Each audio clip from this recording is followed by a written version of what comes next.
અરે અમે પહેલી વાર હું મુંબઈ ગયો ને ત્યારે એક ભાઈએ મને કીધેલું મને કે માયાભાઈ મુંબઈ જાવ છો તો હિન્દી બોલજો જેથી કરીને ટેક્સીવાળાને તમને સમજી શકે. એટલે અમે સાંતાક્રુઝ ઉતર્યા ને ત્યાંથી ટેક્સી ભાડે કરી અને અમે જે હિન્દીનો ઉપાડ કર્યો ભાઈઓ, ગાડીમાં બેહીને કીધું કે સીધે સીધી હાઈવે ઉપર જવા દેવાના હે, આંકવો આવે ત્યાંથી વાળી લેવાના હે. એટલા સુધી તો વાંધો નહોતો. પાછો હું થોડુંક એટલું બોલ્યો કે સામે લીલા બોર્ડ આવતા હે ને ત્યાં ખડી કરવાના હે. તો ડ્રાઈવર દાંત કાઢી કાઢીને ગોટો વળી ગયો. मैं कीधु हंसता क्यों है, दांत क्यों काटता है, हमको मूर्ख समझते हैं. मैंने क्या गुजराती बोलो, હું ભાવનગર નો સૌ. એટલે હૃદયથી બેસો, દિલથી બેસો. શું કામ હૃદયનું શું કામ કહું કે આ દરેક આપણે આંખ છે, કાન છે, જીભ છે, મગજ છે, આ બધું સાલુમાં વયું જાય. જીવતા હોય ને તો વયું જાય. ઘણા ટોકર લાગી જાય પછી નથી કીધું નથી ઓળખતા, દાદા કોણ આવ્યું નથી ખબર, નથી ખબર. જે ઠેઠ અંત સુધી તમને સાથ આપતો હોય તો કેવલ દિલ, હૃદય. હૃદય બંધ થઈ ગયા પછી કોઈના બાપની તાકાત નથી પાછું ચાલુ થઈ શકે.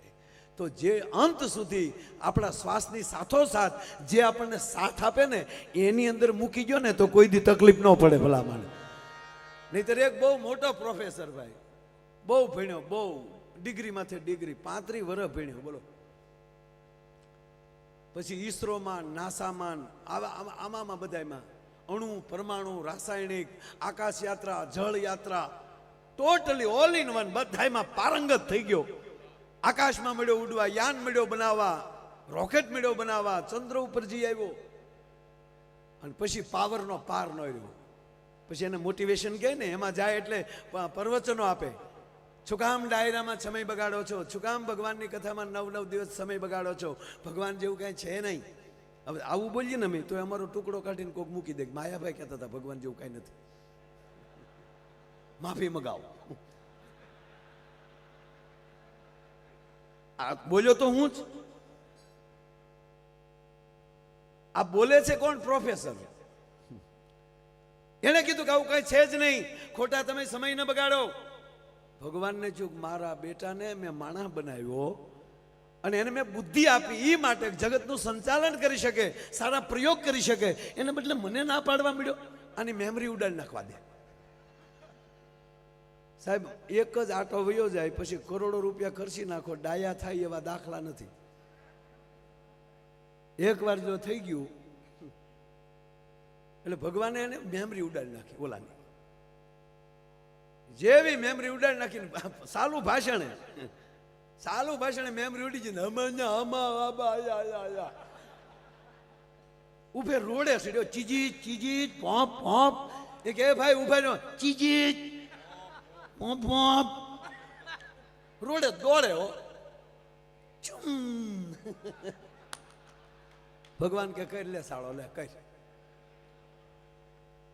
કોઈ મને પૂછે, અમે 20 તારીખે જ કીર્તિભાઈ બધા ભગુડાની અંદર સાહેબ 1,30,000 માણસે તો ખાલી પ્રસાદ લીધો.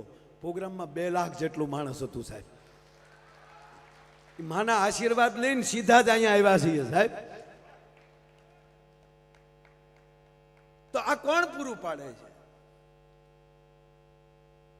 ભગવાન એટલે શું?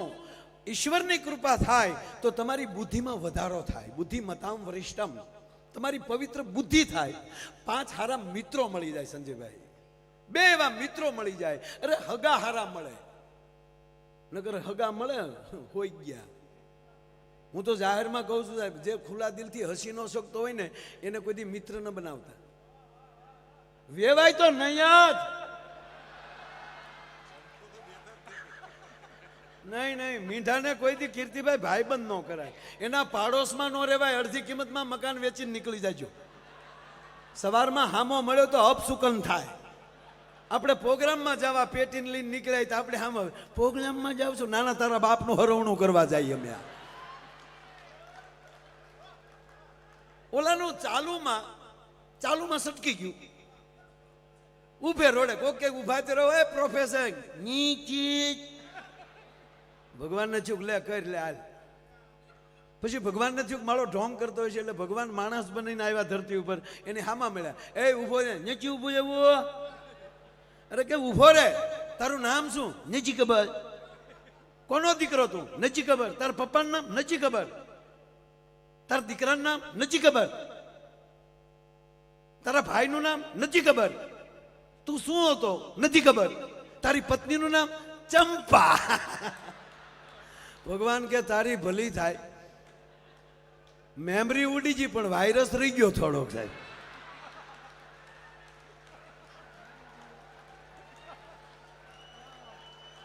હવે બહેનોને એમ થશે કે માયાભાઈ આ હસવાની વાત કરી. આ હસવાની વાત નથી. આ વાત ઈ છે મગજમાં હોત તો નીકળી ગયું હોત, હૃદયમાં હોય નહીં ભગવાને ન કાઢી શકે. મારો કહેવાનો સૂર ઈ છે જે હૃદયમાં બેસી જાય. જેની સાથે બેસો એ હૃદયથી બેસો, દિલથી બેસો. નહીંતર એક જમાઈનો લગ્ન પછી 15મા દિવસે ફોન આવ્યો. લગ્ન પછી 15મે દિવસે જમાઈ હજી પરણીને ગયેલા જ 15 દી થયેલા. 15 દી પછી જમાઈનો ફોન આવ્યો. હવે તો સાસુ નહીં મોમ કહે ને મમ્મી કહે. કા બધા જો તમને ચોખવટ કરું બાપ, દીકરીના માવતરને ભગવાન ઘોડે રાખજો, ભગવાન ઘોડે માનજો. કારણ કે એને દીકરી નથી આપી, એનો કાળજાનો કટકો કાઢીને આપ્યો છે તમને સાહેબ. એ વાત 100% નહીં, પણ મમ્મી નો કહેવાય. હા, કારણ કે મમ્મી શબ્દની તાકાત છે વાલા. હમણાં કીર્તિભાઈ જે ઓલું ગાયું ને, તેરે મેરે હોઠો, બહુ સરસ ગીત છે. લગ્ન ગીત છે. હકીકત કહું તમને, ભલે દાંત આવે, લગ્ન ગીત છે. પહેલા ફેરાનું, પ્રથમ ફેરાનું ગીત છે. પહેલી પ્રતિજ્ઞા આવે કે બે જણા મીઠું બોલજો. તેરે મેરે હોઠો પે મીઠે મીઠે ગીત મીતવા. આપણે જીવશું ત્યાં સુધી બે હામાં મીઠું મીઠું બોલશું. અને પછી પત્ની કહે છે એના પતિને કે આગે આગે, આ ફેરો ચાલુ થયો, આગે આગે ચલો તુમ પીછે પીછે ગીત મિતવા.